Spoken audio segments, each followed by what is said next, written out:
யோக ஞான சித்தர் ஓம் ஸ்ரீ ராஜயோக குருவே, உங்கள் நாமம் பாட பாட இன்பம் பொங்கி வருமே. பிராணாயாம பயிற்சி தியானம் செய்வதனால ஹெல்த் கொஞ்சம் நல்ல ஆரோக்கியமாக இருக்கிறதுக்கு வாய்ப்பு இருக்குது. நோய்கள் சட்டுன்னு வராது. நோய் உள்ளவர்களுக்கும் நோய் கட்டுப்படுத்தக்கூடிய நிலையை உருவாக்கும்.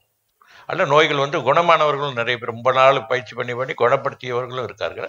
கண்ட்ரோல் பண்ணும் இல்லை குணப்படுத்தக்கூடிய நிலையும் உருவாக்கும். அதுக்காக யாரும் டாக்டர்கிட்ட போவேன்னா நான் சொல்லுவேன், செக் பண்ணிடணும் எதாக இருந்தாலும். அப்புறம் தான் யோக சக்தியை பயன்படுத்துங்க. ஏன்னா நமக்கு என்ன ப்ராப்ளம்னு தெரியாமல் எப்படி பயிற்சியை பயன்படுத்துவீங்க? டாக்டர்கிட்ட போனால் தான் அவர் சொல்லுவார் என்னென்ன ப்ராப்ளம்னு. அதோட இப்போ சொல்கிறாரு 1 மாதம் ஆகணும், நீங்கள் 1 வாரத்தில் கூட குணமாயிருக்காங்க நிறைய பேர். அல்ல 10 நாளில் கூட குணமாயிரும் யோக சக்தி சேர்ந்து பயன்படுத்துவதனால்.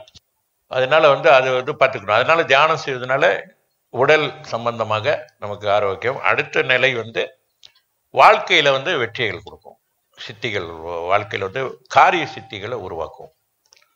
நம்ம செய்யக்கூடிய காரியங்கள்லாம் வெற்றி அடையக்கூடிய நிலையை இறைவன் ஏற்படுத்தி கொடுப்பார். யோக சக்தி என்பது இறை சக்தி தான். அதனால அது வெற்றிகளை தேடி கொடுக்கும். யோக ஞான சித்தர் ஓம் ஸ்ரீ ராஜயோக குருவே, உங்கள் நாமம் பாட பாட இன்பம் பொங்கி வருமே.